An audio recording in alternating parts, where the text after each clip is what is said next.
Hello and welcome to Precalculus. Today we are talking about exponential functions. So we are in chapter 3 now. And oh boy, these are important.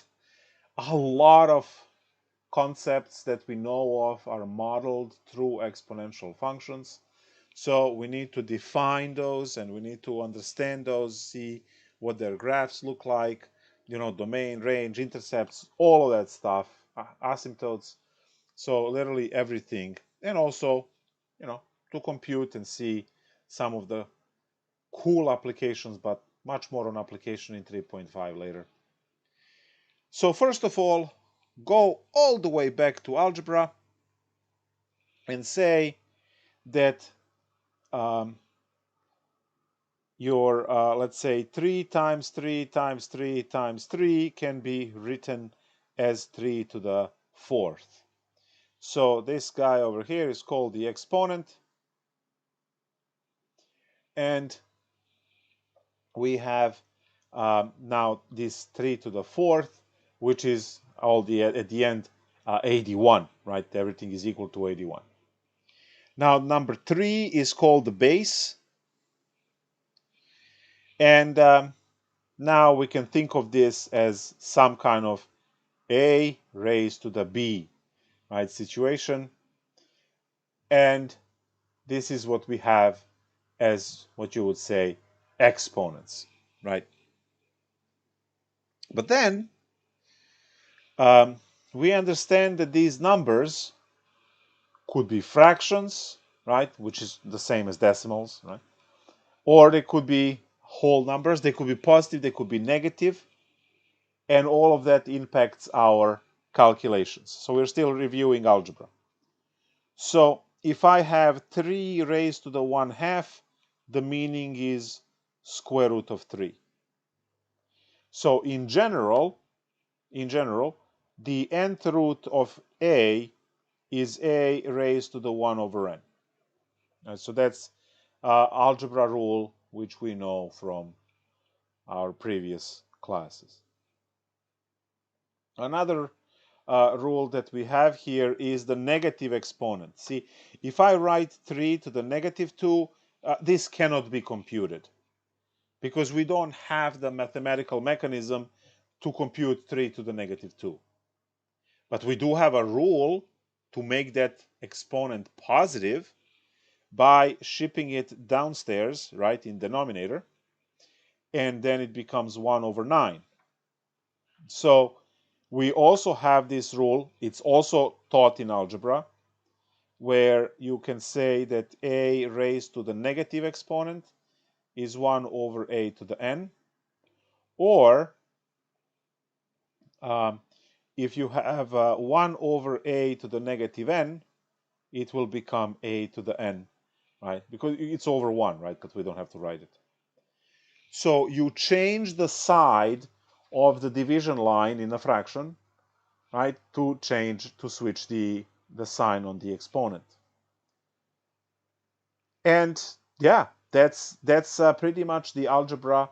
There are more things that you learned in algebra, like if you are multiplying two values that have exponents and so on. But actually, we're not going to use that too much.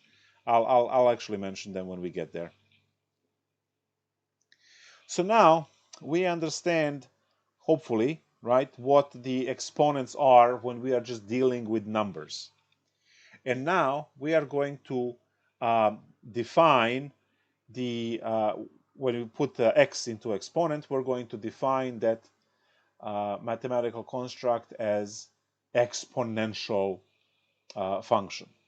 So I'm going to now say that f of x is equal to some base b, you can use a or whatever, raised to the x, right? And this will be defined as exponential function, right? Exponential function. Now, note that x is in the exponent. Guys, you know about polynomial functions. See, this one is x to the n. So it's opposite. It still looks very, very close, right? But see, now the x is the base, not the exponent. So this is a polynomial function. Let's go with p of x equal x to the n.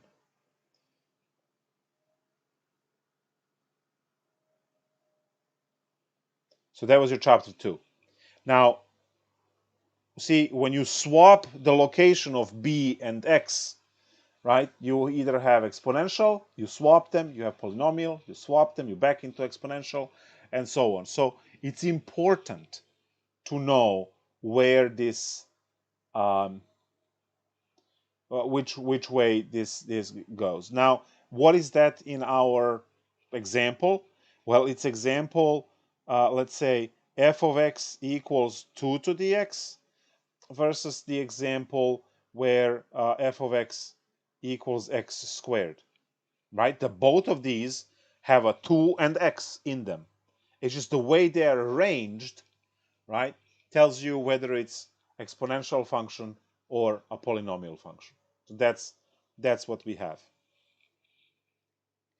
So now that we understand this, we can give some look into this base b, right?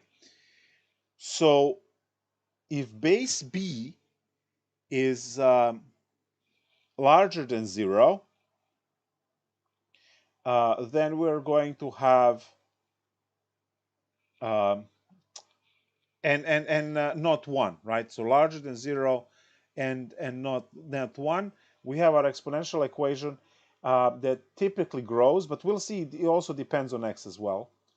And then you have your b could be less than 1, right? In which case it's a fraction, in which case you will see that there is a decay on that one. So first of all, we're going to say that b cannot be 1. We don't want that case. But if b is bigger than 1, there is growth. And if b is stuck between 0 and 1, there is what we call decay, which is some kind of loss. Now, we'll understand much better these when we take a look at... Well, actually, why not? I'm going to show the graphs right now. Well, we can. There we go. And this one. All right. So now let's talk in detail about the function.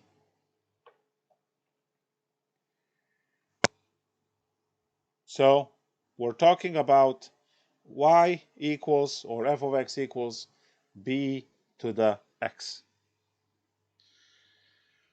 All right.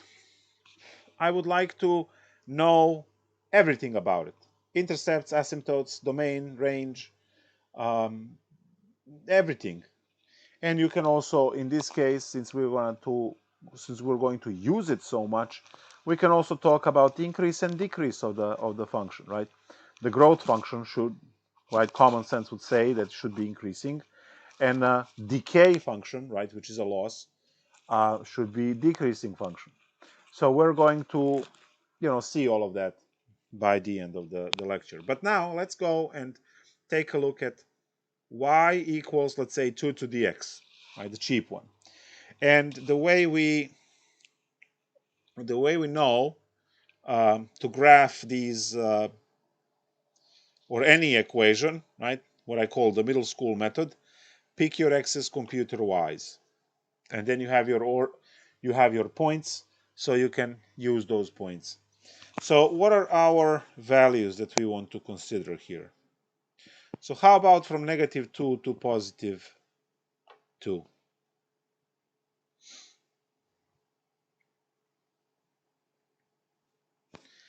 And now we need to compute this. So we have 2 raised to -2. Luckily, we have our algebra. So that's a 1/4. 2 to the negative 1 is 1 over 2 to the 1, which is 1 half. Perfect. 2 to the 0 is 1. Okay. And then 2 to the 1 is 2. Okay. And 2 squared is 4. So again, we have the base of 2, and we kept plugging in all of the numbers into the formula to come up with y values. So now that you have x and y values as ordered pairs, we can get rid of all of this stuff and draw the graph on a side. Now, you already have seen the growth graph. I showed that to you.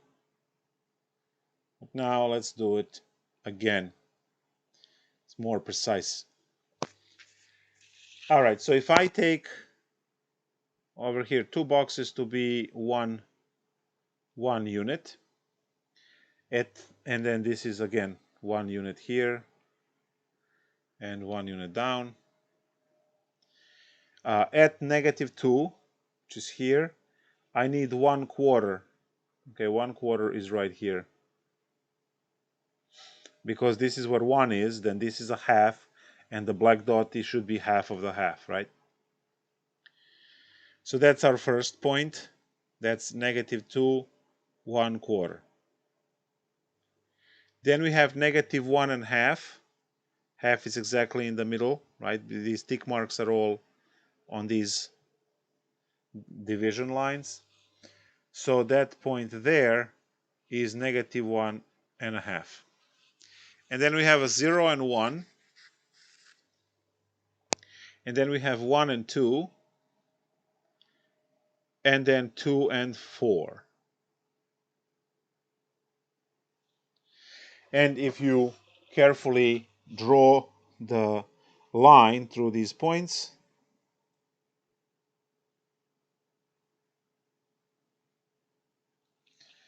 you get what we call exponential graph, exponential function. Now, once you have this graph, it is very easy to pick off the features, right, about this particular graph here. We know that the domain are all real numbers, right? By the way, going into calculus, all real numbers can be represented, right, with this double bar R, capital R. So all real numbers, because you can literally pick any x value to compute, right? Nothing is creating complex numbers or zero in denominator. There is no denominator, right, to begin with. So everything behaves very nicely. Range is going to be 0 to positive infinity, because you see that the only y values that are taken by the function to the left and to the right are above 0 level. Now, mentioning that, the function going to the left will try, but will not succeed. Will not succeed. Will try to go down to 0. And we even say in infinity, it gets down to 0. But hey, that's infinity. That's infinitely far away, so we don't care, right? The thing is that this graph to the left will always fall, getting closer and closer and closer to 0 without actually becoming a 0. So, these concepts are a little bit abstract, I understand that, but, try to imagine, this left side of the graph stretching forever and ever and ever and ever. And this graph keeps approaching, right? And approaching and approaching, getting closer and closer and closer to 0 without actually ever getting there. So we see the range, right? So none of these values of y have a function associated with it. And then as soon as you hit 0, right, in the negative infinity over there, there is a value. And then as you're getting higher and higher up off of the x-axis, you are going to see y values appear. How about our x-intercept? Well, if it's never going to cross x-axis, then nothing. And then the y-intercept, oh yeah, in this case it's 1. I mean, we can shift this thing up and down. We will, using those rules you learned in 1.6, because as I promised, you will use those rules in 1.6, 1.7, and 1.8. That stuff is going to be used every time you mention a new function. That's the first thing you do. So we have domain, we have range, we have x-intercept. Well, we don't have x-intercepts. And we have the y-intercept at 1. Vertical asymptotes? None. Horizontal asymptotes? Well, in this case, yes. Right? Horizontal asymptote at y equals 0, because you can see that the function is following the 0. And since we have horizontal, we can't have slant. That's it. Those are the specs, right? There's no symmetry.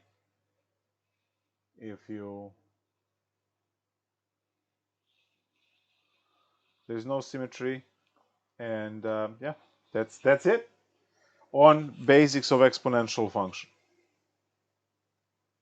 Now, you can compute exponential functions in your calculator. So I'm just going to ask you to compute something now. Say f of x is given as 3e to the 2x, and then x equals to 1.6. Let's see what your value.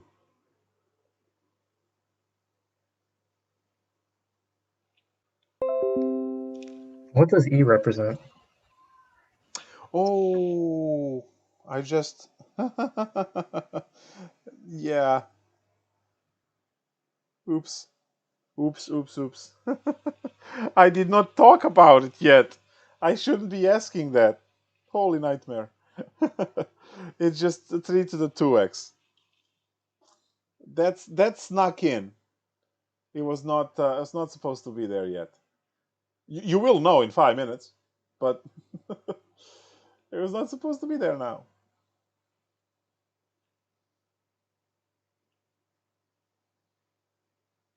So any solutions here? So how much is f of 1.6 using your trusty calculators?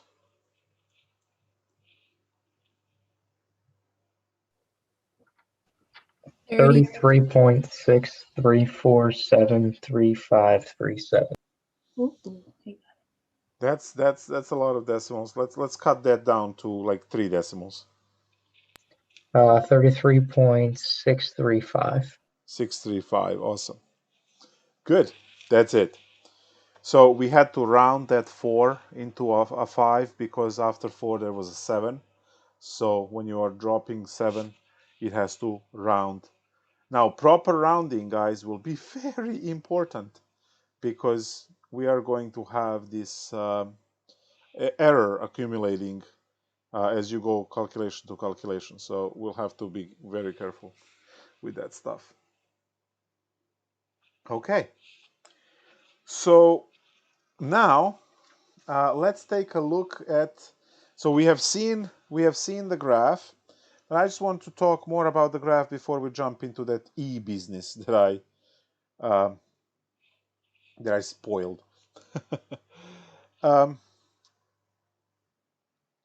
2x versus 3 to the x versus 10 to the x. And I'm just going to say, you are not really, it's not humanly possible to do an amazing graph on these, right? Like we do a good job on like linear function. And as long as we know what the shape is, right? We're there in a neighborhood, we're good to go. So if this is your 2 to the x, then your 3 to the x is just going to go a little bit faster. and then 10 to the x, they all go through 1. 10 to the x will go a little bit faster, meaning it rises up a little quicker. Oh, by the way, the whole function, as you can see, is increasing, right? It keeps. And when you hear someone says, "Oh, exponential growth," well, you see how quickly these values go up. Just by creating a simple 2 to the x table of values and compare that to a basic, let's say, linear function, you see how quickly exponential values rise. And population is measured with these exponential functions because population does behave exponentially in terms of the growth. Not even 50 years ago, we had half of amount of people that we have today. So uh, just about 50 years ago, it was literally half. So we doubled the population of the planet in terms of humans, right? We doubled the population within within about 50 years. I think sometimes in 1970s was when it was the exact half of the number we have today. So now why I'm talking about population? Because the population is going to, as you can see, as you will see later, population will have a model, right? That you will, a formula that you will be computing the population or the time for development of population or whatever. So all of that stuff is going to be there. All right, now back to this.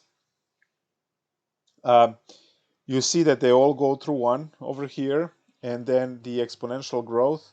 Maybe I should show those values since I said that. So this is just your x. This is your 2x linear, and this is your 2 to the x exponential. So if you just pick, 1, 2, 3, 4, 5, right? The 2x is going to double all of these numbers.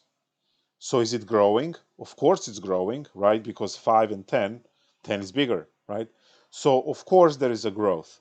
But if you look at 2 to the x, right, 2 to the 1 is 2, 2 squared is 4, 2 cubed is 8, and then 16, and then 32.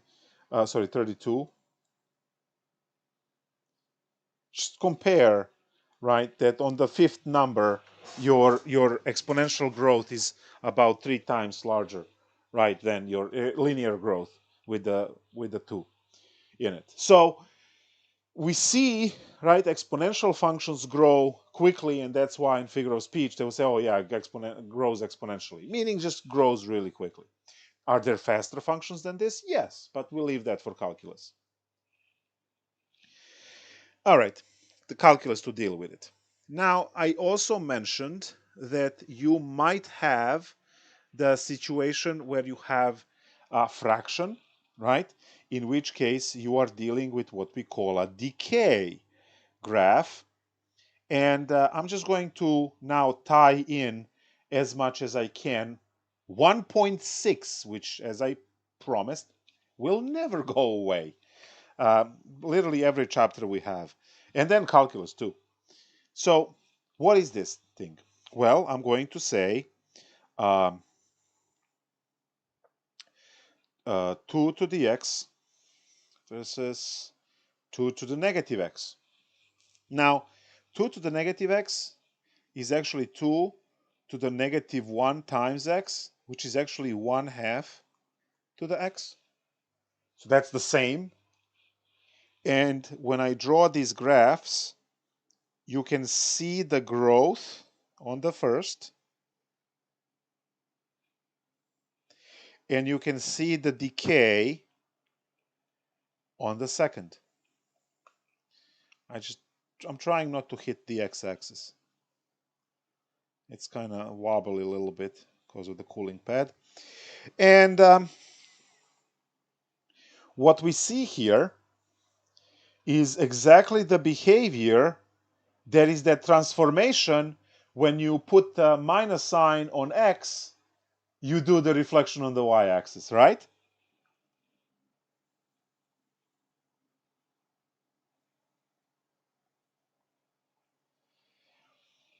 But you can get this through calculation as well, right? When you are when you look at the 1/2, right, to the x, and then you compute your values, and you will get this decay graph.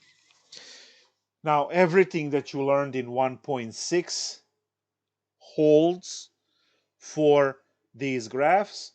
Also, we see horizontal asymptote, right, at the in the y equals 0, which is the x-axis, is a horizontal asymptote. Maybe I should write that. Did I write that up there?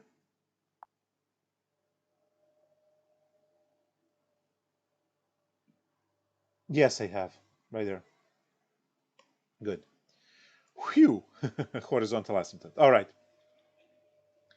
So let's take a look at 1.6 for exponential functions.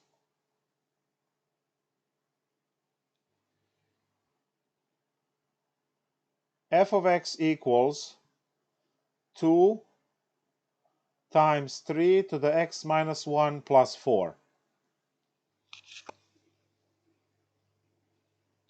You know all of these features. Can anyone tell me what any of these are? You should know all of them. Come on, give me any.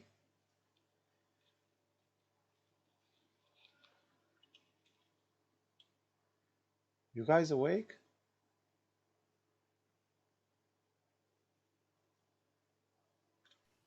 I'm here.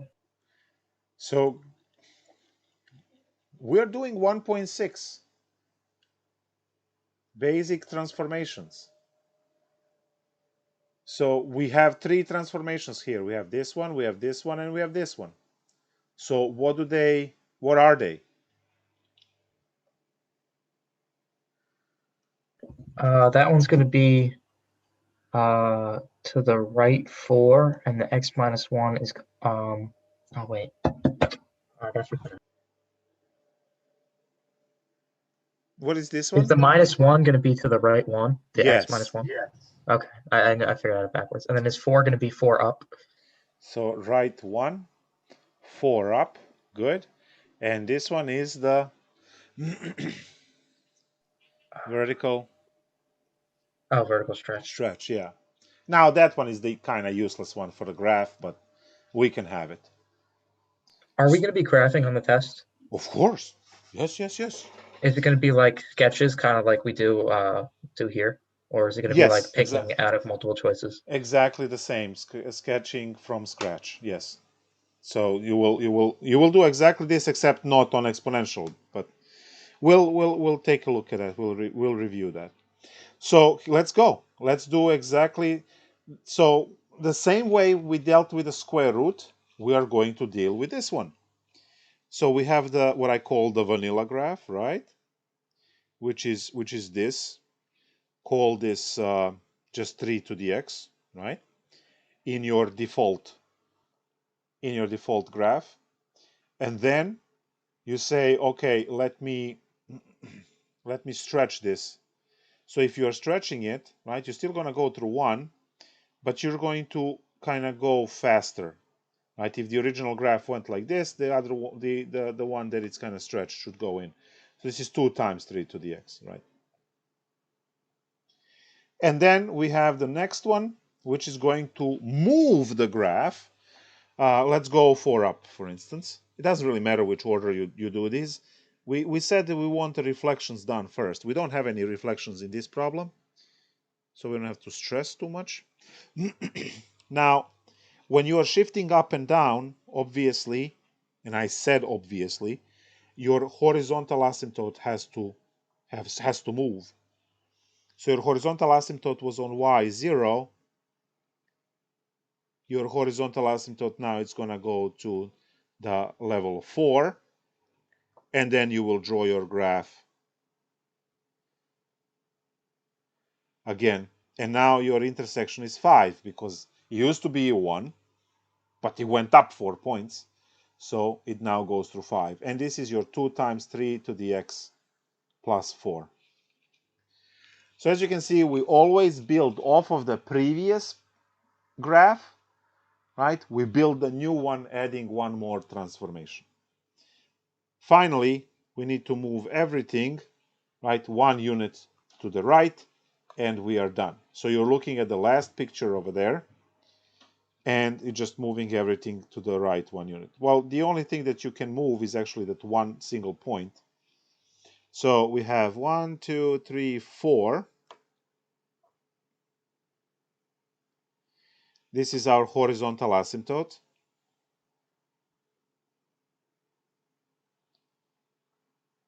Come on, tablet, you can do it. Y equal 1.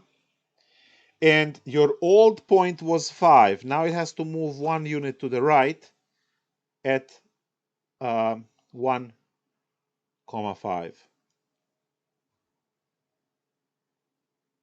There we go. And then you draw your exponential function. There we go. And that will be the final stage of 2 times 3 to the x minus 1 plus 4. That would be, so this is the end of the graph. So since we have 3 transformations, we have the vanilla graph, which is the start, and then we have the each one of these is improving the graph, right, moving it forward with another transformation. So 3 transformations, 4 graphs, 4 transformations, 5 graphs, and so on, because you always have the extra graph, the vanilla graph, the one where you start. Let's take a look at another one. Again, still 1.6. Let's say f of x equals 4 to the negative x minus 2, for instance. So we have this one and we have this one, right? So we have 2 transformations. What is this transformation here?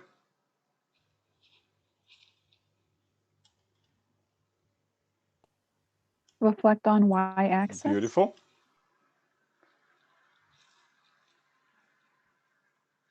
Reflect on y-axis. Excellent. And how about the one on the bottom? Down 2. Down 2. Awesome. Down 2. So we start with the vanilla graph. That vanilla graph is just the basic case. We go through one and just, there you go. And you can call this 4 to the x. Now we said you have to do your reflections first. I mean, you don't have to, it's just life is so much easier if you do. So now it reflects on the x-axis, which means it's going to go like this. Sorry, on y-axis, I meant. There we go. And now this is 4 to the negative x. And all I need to do is to move it 2 units down, which means that my horizontal asymptote is going to go 2 units down. So when I draw my xy coordinate system, I'm going to first put the horizontal asymptote. Then my point 1 moves 2 units down as well. So point 1 moves 2 units down into a negative 1. Right? From here you count 0, obviously, and then into negative 1. And now you just draw your exponential function following this. As you can see, there's no difference at all. This is pure 1.6. You did not know exponential function graph at that point, so we didn't move that graph left, right, up, down, reflect, and all that stuff, because we didn't know about this graph. But now, hey, all of the rules are the same. Now, I did find one confusing part, because a lot of students in the past obviously asked those types of questions when they pop up on the homework or whatever. And that is when you are dealing with these transformations, when you have the exponent in a weird way, presented in a weird way. Let's put it that way. So 3, and then you have over here like 2 minus x, for instance. It's not x minus 2, it's 2 minus x. Now, you have to be very careful when situations stray from the original, right, setup. So use the algebra as much as you can to try and figure out what's going on. Now, you guys are learning, right? And you know that plus means shift to the left. But this one actually does not have a plus. It actually has a minus. Because when you factor out the negative, see, it's actually shift to the right. Yes. It's not shift to the left. It's shift to the right. And this is just killing the grade across the board. So you have to be very, very careful with these graphs. We do see the reflection on the x-axis. It's a decay graph, but it's also shifted to the right, not to the left. So this is deceiving you right here. Now we can say, okay, I have the vanilla graph like this, and it's just 3 to the x. And I know I need to reflect it and move 2 units to the right. So reflect 2 units to the right and have it drop like this. There we go. Again, when do you get to learn all of these things? Well, when you do 1,000 problems. When you do 1,000 problems, all of this will become clear. Right now, it's not perfectly clear what is going on. And all I did is I just factored -1 or negative. And that seems to fix the problem. So I am going to actually suggest now, even though we are in the middle of 3.1, how about you consider the problems for your upcoming exam eventually of graphing square root of 3 minus x, for instance, rather than x minus 3, right? Because x minus 3, oh yeah, that's just 3 units to the right. But how about this one, right? So think about these kind of things as you go through. Awesome.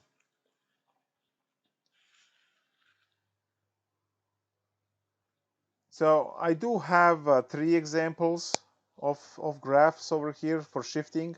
Plus, I did talk about shifting here as well. I mean, reflection at least. So you do have examples. Obviously, you will practice these for homework as much as possible, and then ask if you run into any questions, problems, issues. Right? You will hopefully ask. So what are these functions good for? Why bother? And the answer to that question is, wow, literally everything we have, right, in STEM, pretty much in one way or another touches these functions. It's absolutely amazing. Now, I did write a problem that had that mysterious E in it, and then I erased that E and I just went with a 3 instead. And I promised to talk about it and say what it is. So what is that E? Well, that E is a very, very special number. It's defined through calculus, actually. So right now you are learning this E as what we call the natural number E, and you kind of, take a look at its digits, and you just say, okay, this is the special number, and then I will try to explain without using calculus, obviously, um, what this number represents and how. I mean, I will show you as well the definition on calculus. Is not gonna mean much, but it will be connected to application that you will use a lot in chapter 3. So let's first say that this natural number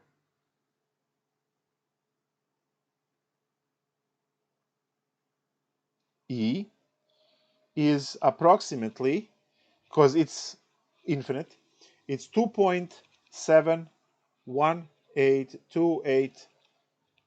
No, I'll just put dot dot dot. It goes.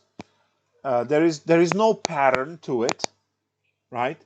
There is no pattern to it, and it has infinitely many of these decimals, uh, never repeating, right? Never organized in a nice way, um, and Is it goes basically forever. just like another pi?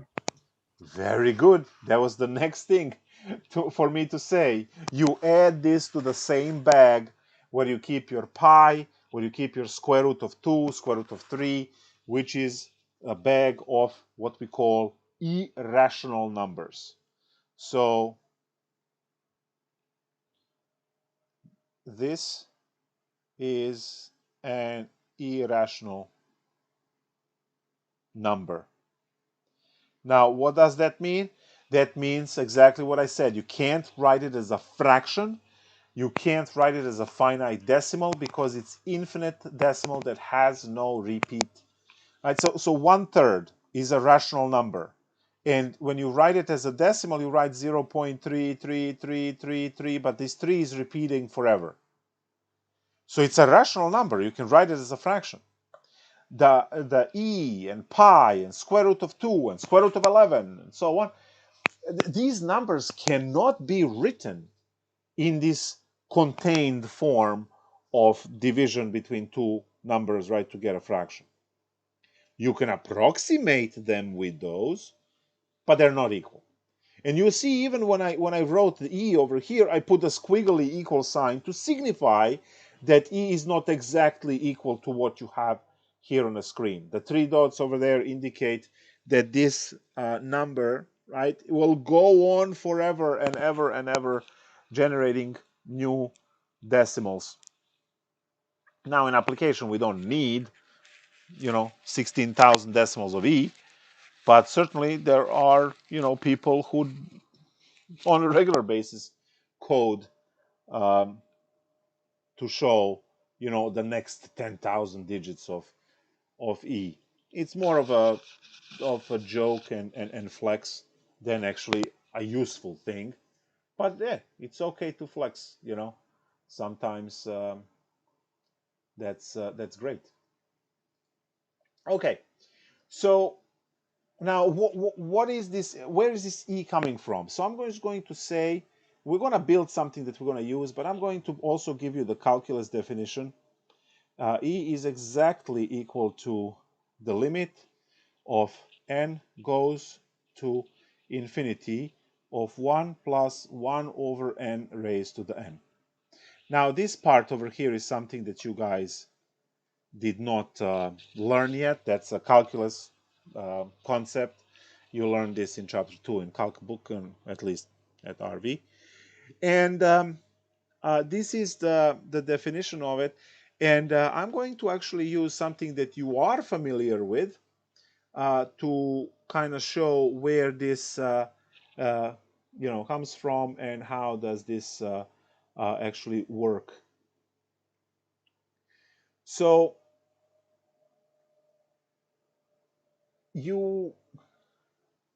let's say we're going to talk money now because that's one of the ways to kind of build this. So what do I what do I have? Well, if I want to take the, come on, tablet, there we go. If I want to borrow money, I mean, also if you are lending money to others, it's the same calculations, just who borrows and who lends. Um, you're dealing with same numbers from two different points of view. If you borrow money, there is interest to be paid because that's the payment for the service that is provided to you. No one is lending anyone money out of the pure goodness of the heart, right? You want to purchase a new car and you don't have, $30,000 in a duffel bag. What do? Right? You go to a bank and you take a loan. You take a loan for school. You take a mortgage, which is a loan to buy the house.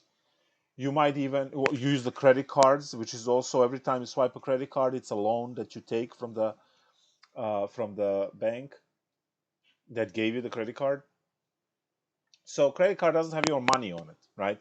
It's bank's money. It's your name. So you're just authorized to spend their money under a promise, right, that you will pay it back. So every time you take any loan, including credit cards, you are also you're supposed to return that money, and you are also supposed to pay interest on top of what you borrowed. Now, that interest, as I said, is a service fee.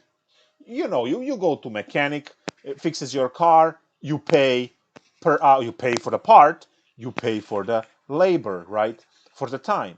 You rent a room in a hotel, you pay $100 a night, right? You paid for the room to stay in that room, $100. So technically, everything you buy or any service you use, right? You always pay money for it. So interest is actually the payment for the service, which is actually, a lot of people say, oh, evil, evil, bad, bad, bad, interest, interest, interest. But when you think about it, if there were no people around willing to lend their money to others, then you would never be able to buy the car until you have 30,000, let's say, cash. So how long will it take you to put 30K cash on a pile? So imagine the world without credit cards, without loans, without mortgages. Just imagine the world, and you don't have to go back far in history when we actually used to live like that, right? The poverty was like 95, 99% of the population. Today, because of the loans, poverty levels, right, are almost out because anyone is pretty much able to take the loan. Yeah, maybe you can't go and take, $2 billion loan, but you can at least borrow, $3,000 to finish your semester or to get the car going and stuff like that. So, everyone has a loan to particular level. Let's put it that way, right? Particular level. So that little interest, right, that it's paid back is the one that is actually the percent on how much you took. So those numbers are generally small, right? You don't want those numbers to be high, because if they are high, right, then you can pay back. Um, Probably the worst things out there in terms of interest would be those department store credit cards that have like 31% interest rate, right, for purchases. Like, probably those are the worst things. But you have seen the commercials for cars and so on. They say, oh, we'll give you 2%, we'll give you 1.87% and stuff like that. Where some of the credit cards will say, yeah, right, 30%. Well, that just means that the $100 you swiped became $130 instantly, right? So when you think about this, right, you have your amount, and you have the principal, and you have the rate, interest rate, and you this is money, right? This is how much you borrow. So, and amount is what you owe back. So the amount you owe back is the amount you borrowed, because you have to return all of that money, and then you have to pay the interest plus the interest. Now the interest is actually P times R. That's what the interest is, because interest is calculated on the amount you borrowed. So if you borrow $100 and interest is 3%, well, you give back $103. But if you borrowed $100,000, right, at 3%, then 3% of 100,000 is $3,000. Right? So you see that the amount of interest which you pay back directly depends on how much money you borrow. So now, when you mathematically put that together, as what you see in front of you there, right, you have to return the P, which is the principal, and then you have to return the P times R, which is your payment for the services, right?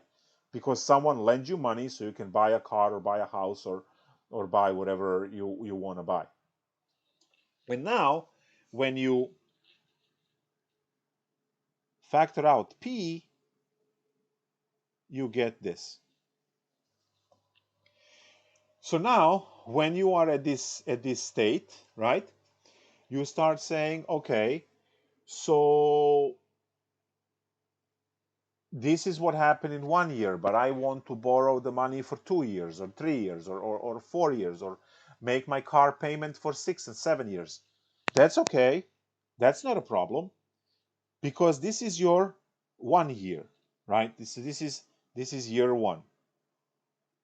If you want to go into year 2 with your payments, well, I will be calculating your interest again, right? Because I'm going to, let's say, calculate interest every year. So now your amount is P plus PR plus another PR, well, actually, in interest of space. Boom. There we go. Right? For 2 years. And that becomes 1 plus R squared.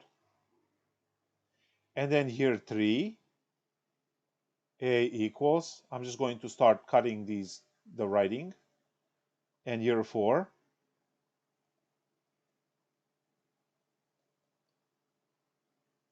and so on. So do you see how you arrive at the situation? 1 plus R to the n for n years. And that calculates your interest. So now, wow. Actually, let's not use n. Let's use t, because years is time. So let's use t. T years. And I hope you see that this is exponential function, because your variable x, now called t, is in the exponent. Remember that this is fixed, right? They're going to tell you, oh, it's 3.3% or 3.1%, whatever, doesn't matter, right? So that's a fixed number there. So and this is the fixed amount that you borrow, like 10K, right? So you borrow 10,000 at 3.1%. Okay, right? That's some kind of car loan, let's say. So all of these values, the P and R, they're numbers that are given. You know exactly how much you're borrowing, and you know exactly at what percent, because they tell you that, right? So you can actually, put all of that as a value, and you have your exponential function. And you see it's exponential function because the variable, which is time, is in the exponent. So this is some kind of exponential function.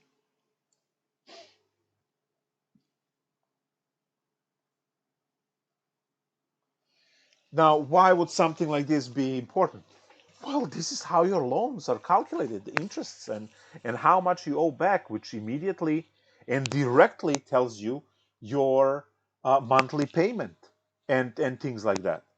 Now, we're going to do much better and more detailed job in 3.5, but right now, right, I can say, well, this is if I'm talking about full years. How about if I want to, because we make monthly payments, how about if I cut this into months, right? If I cut this into months, rather than having this done on a yearly basis. And that formula is, right, when you do all of the adjustments and transformations, that formula is the formula which you guys need to learn for this course. And we will be calculating a lot of stuff using this formula.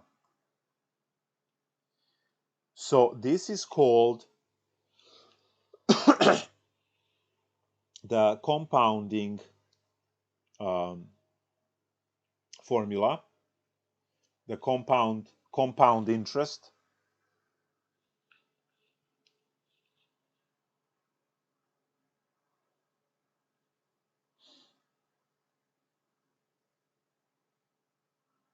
Compound interest formula. And again, A, amount to pay back, P, principal,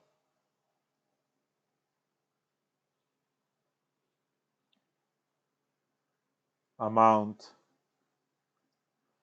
should I say amount borrowed, or these problems can go both ways. I mean, you can look into this as a person who's lending and the person who is borrowing money. So I kind of, I don't like.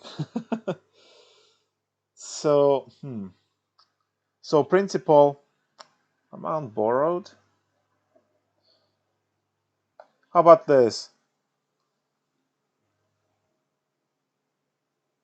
Because I don't want to use the word amount. Principal is the, let's say, money taken. Whatever. R is the interest in percent, convert to decimal. Otherwise, you can't compute, obviously. And T is time in years. You should also understand that, because you buy a car, make payments for 3 years, 5 years, 7 years, whatever. You buy a house, make payments for 15 or 30 years. So you have payments that are ongoing for years for these loans. The student loan as well, right, is going to be a commitment to pay over maybe 30 years and so on. So depends on, obviously, on how much you borrow. I mean, you guys can transfer out in really good conditions, right, and have next to nothing in your loans. But students who did not apply themselves into did any of the clubs and stuff like that, and then went to a 4-year school and got zero in scholarship and so on, and they are borrowing $250,000, right? They could have bought a house or two, depending where you're buying the house. They take a loan on $250,000. I mean, 250,000. Yeah, that could be a 30-year loan, like, to follow you through the whole life. Now, I think the average is like anywhere from like 60 to 80. It keeps fluctuating. But the thing is that money for all that stuff is everywhere. You just need to know how to how to get it, which is a different discussion that we can have, not now, obviously. And finally, we have n. N is the number of compounds per year. And when I say compounds, I mean calculations to add interest.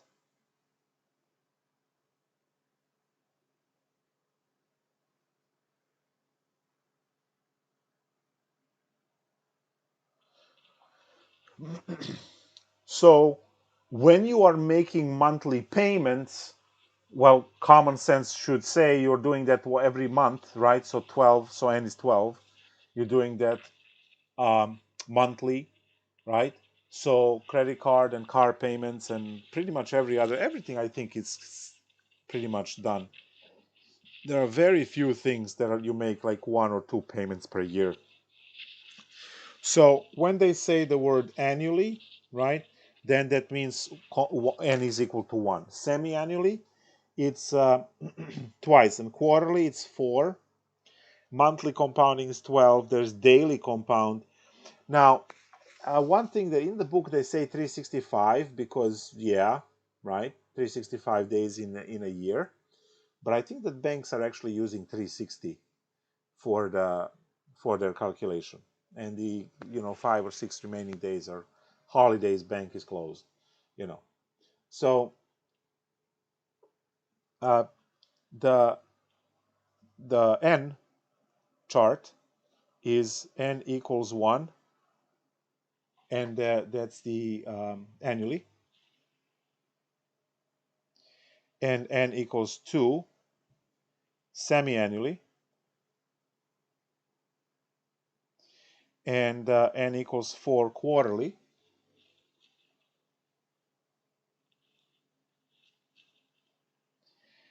I think taxes something have with the companies. I'm not sure. I'm not in the field.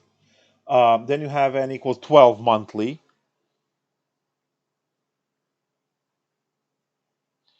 and n equals 360 or 365 depending on who you ask, daily.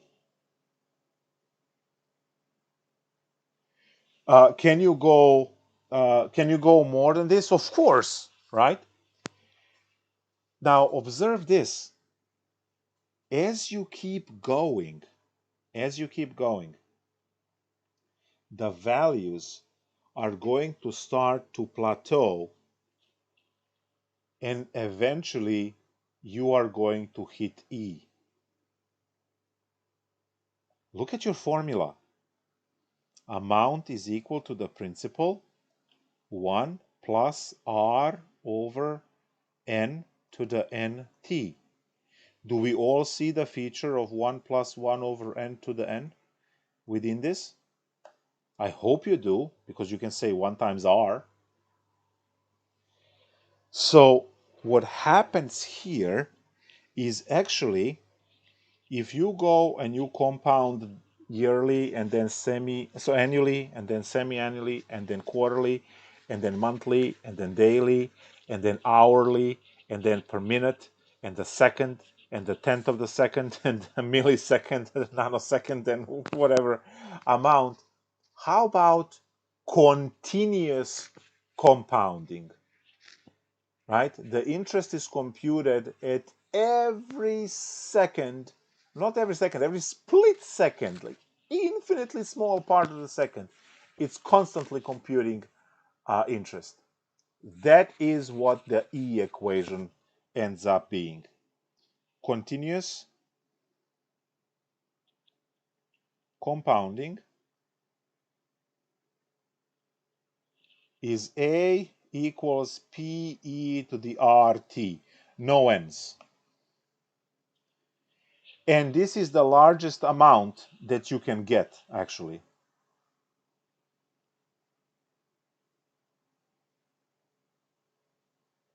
If you use E. All the previous ones with this formula will give the smaller number.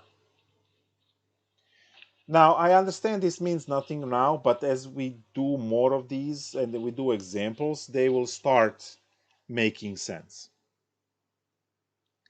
Now, let me, before we go anywhere with these things, let me just compute monthly payment on let's just make up a car purchase and use the formula so we can see the formula at work.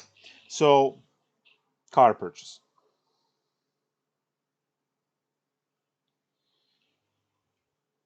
Let's go with a $26,000 car.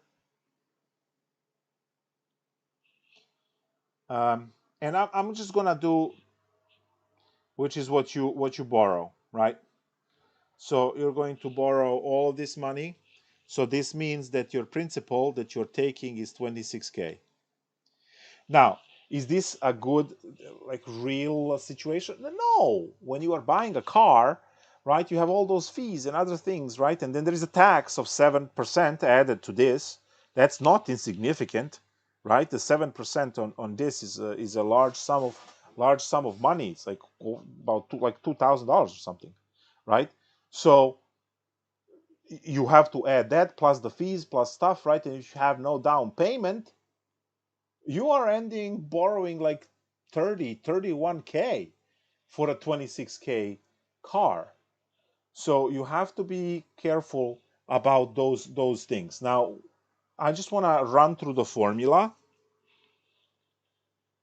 and we will construct more careful problems later, right? Where we say, okay, let's add the text, let's add all of these other cool things and cool features.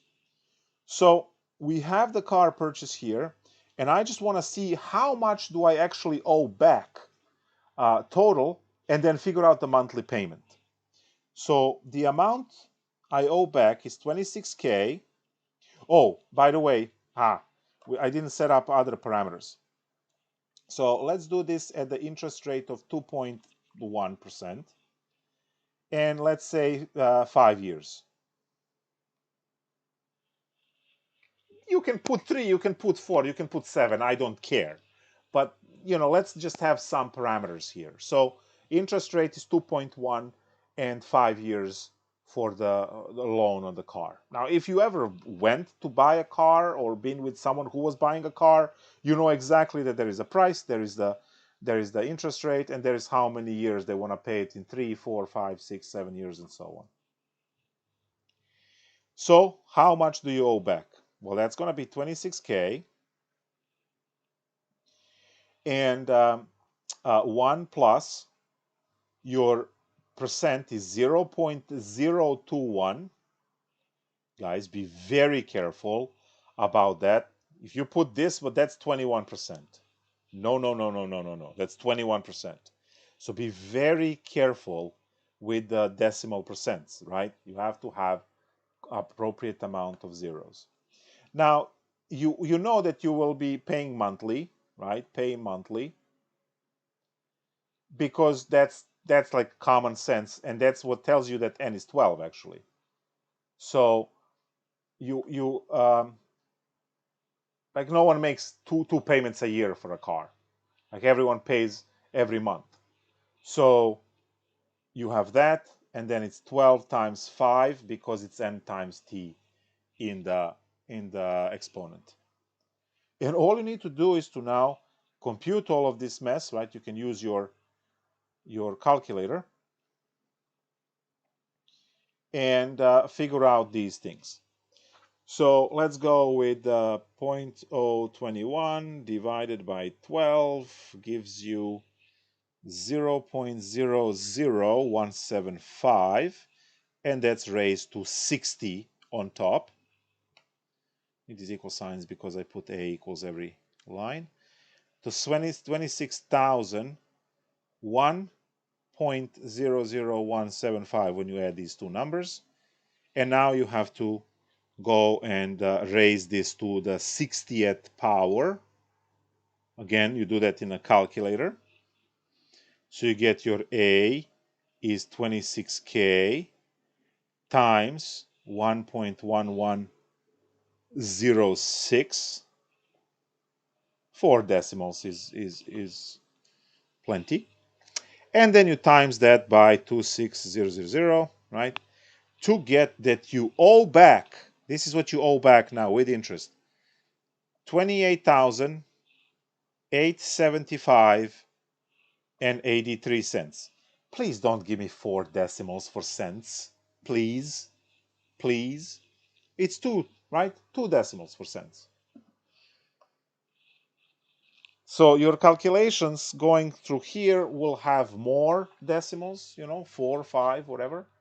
But then when you get to this answer at the end, we're talking money, two decimals, always 2 decimals.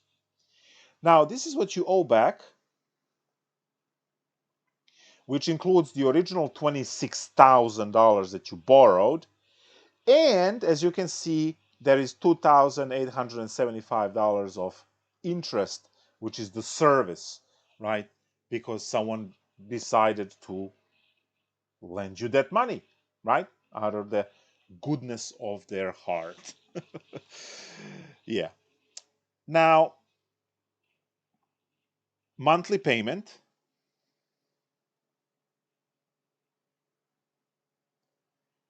is clearly the amount you owe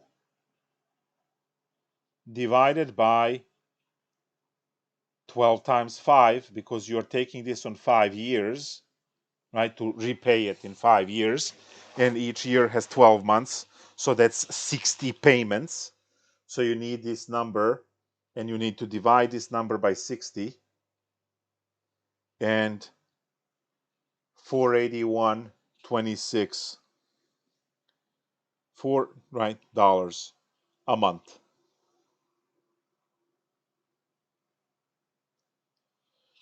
If you want to buy $26,000 car with no down payment, and now again, this number needs to be much bigger, obviously, not much bigger, but bigger, because you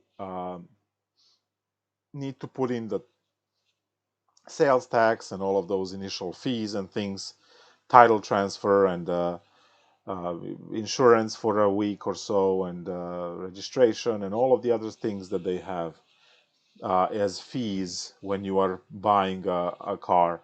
So these numbers should be actually, it should be somewhere in 500s on this price tag if you include everything else. Now, you might be sitting there and saying, oh, this is terrible, I don't have this in my budget.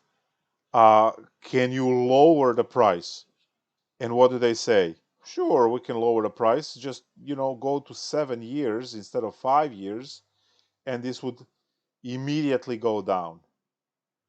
That's true, but also this goes up, so you actually pay more, right? So I'm just going to give you the number. If you take 26K at 2.1%, now 7 years monthly, I'm just going to plow through calculation real quick, so so you can compare. So 26K, open parenthesis, 1 plus 0.021 divided by 12, and then raised on what? 7 times, we have 7 times 12, right? That's 84. 84, and then divide by 84 payments. So this one would yield 358 and 49 cents per month. So as you can see, they knocked off $130 as a sales pitch, right? If you switch from 5 years to 7 years. That's great, but the actual amount that you have to return is $30,113.33. Yeah. So you are giving about 1,500 more back than what you had with the other calculation. So yes, that's stretched over 7 years. That's why it's right. You're adding extra 24 payments, but the interest also increased the amount that you owe back. So there's never a free lunch, right? So if you are increasing the number of payments, you are also increasing the principal and amount owned for the constant principal of 26K in this case. Now, if you are to compute the continuous compounding formula, you will get absolutely the highest possible amount that you get to pay. So not monthly, right? But the calculation is much quicker, right? So now we're not doing the monthly thing, right? We can do again 5 years and continuous, in which case you are using the other formula where amount is equal to the principal E to the RT. And that is principal P, which is 26K, times E, 0.021 times 5. Now, button E is the part of every scientific calculator.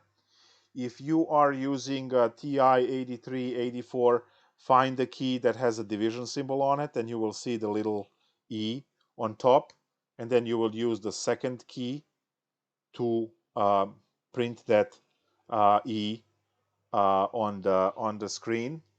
So don't confuse that with an alphanumeric keys that don't have any values assigned to it. You have to use the key that is the division symbol key to plug this in, or whatever calculator else you have, right? You should have that E in there. So we have your 26,000 times E raised to, and now when you multiply this, 0.105, right? So first thing you have to compute is E to the 105 by PEMDAS, exponents first, and then multiplication by PEMDAS. So we go second division symbol to give us E. Then we put a little caret there for exponent, 0.105. So that's going to give us 26,000 times 1.1107. And then when you multiply that by 26K, you get the amount of 28878.48. So in some sense, this is the max value, because if you go from daily to monthly to annual or semi-annual or so on, these numbers change. They don't change significantly, but they change. The E, right, the continuous compounding one, the limiting one, gives you the highest value. So if you are able to budget for the fastest, cheapest, easiest calculation, if you're able to budget for that one, then any other calculation below that one will be actually cheaper for you to buy or to take as the option. So divide here by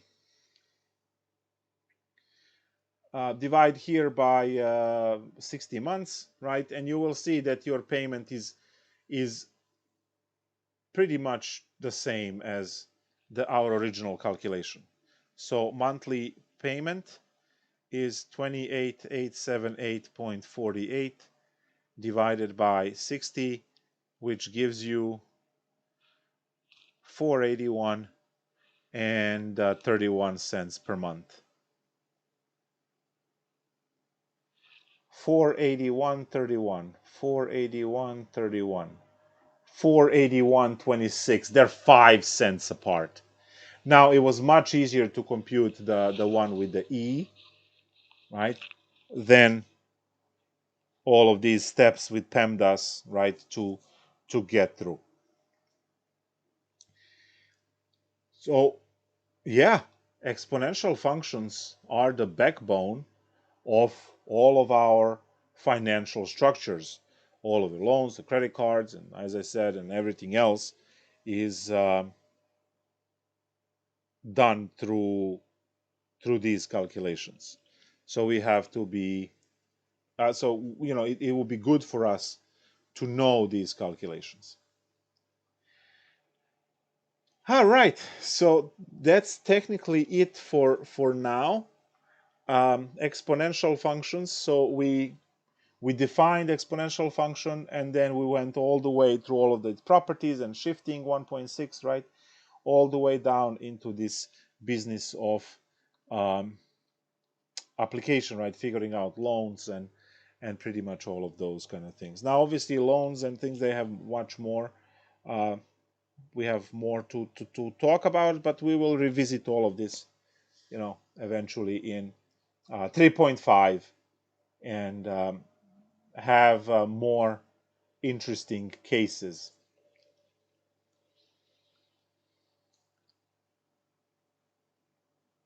Um, so natural number E is going to be used in those formulas. We're also going to learn another application that I did not mention yet is the population model, right? So let me just write at least the formula down, because you guys are going to run into this on homework and probably pull your hair out. Population.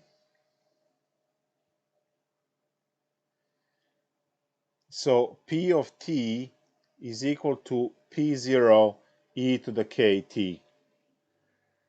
And this P0 is initial population.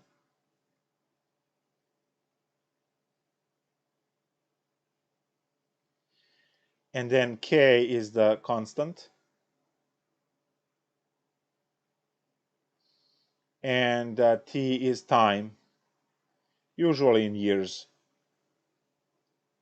But I know that there are some species of animals. So for humans, obviously, it's in years, because to change population in any significant way, right, you are talking about years. It takes 9 months to cook up a baby, right? Our lifespan is like 80 years, 70, 80 years.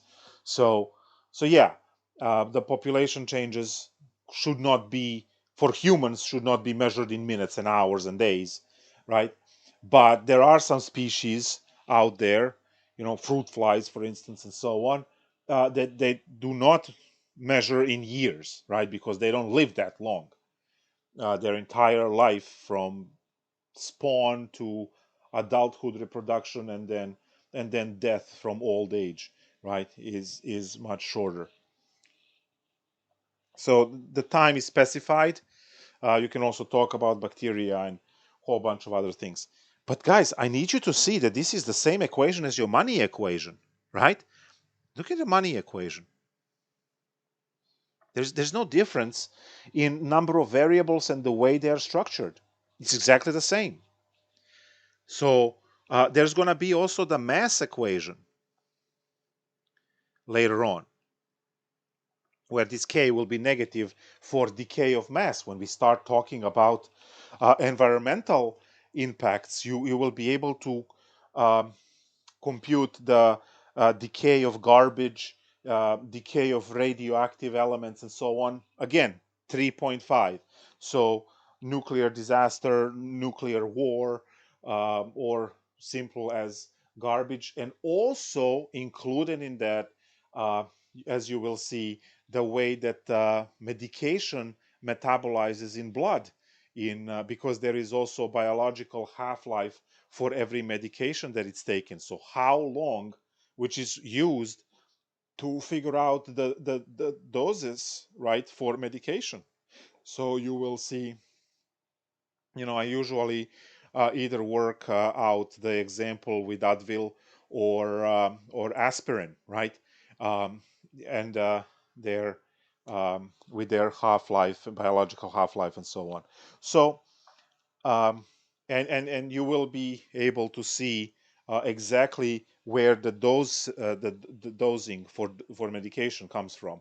These things are actually calculated in the field, and you don't need any more complicated mathematics than what you learn in this chapter. So you literally learn this and then just go to whatever company and you start computing on the medication that it's being researched at the moment. You start computing dosages, right? So you should take one tablet every 6 hours and stuff like that.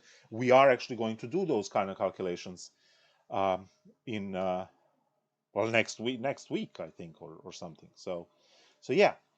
So population, mass calculations, we'll have the decay, we'll have the medical, we'll have carbon dating, right? Which means you will be able to look into how old is the stuff you dig out, from the earth, if it was organic matter based and so on. So we're going to do that as well.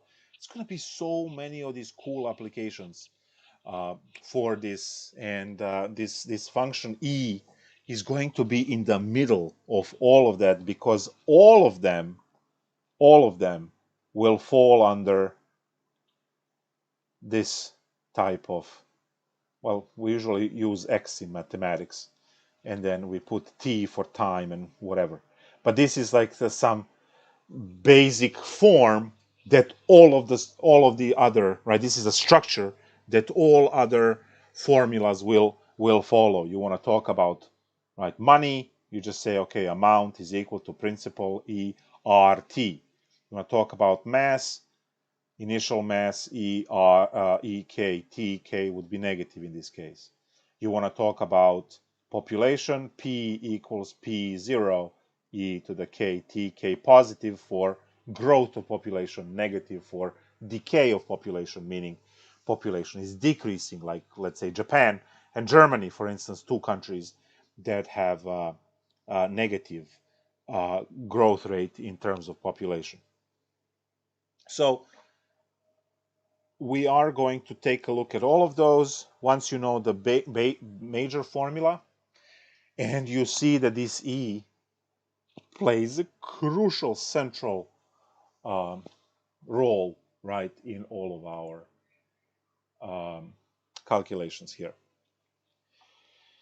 Any questions, concerns, anything to add, like you're interested in to something or anything?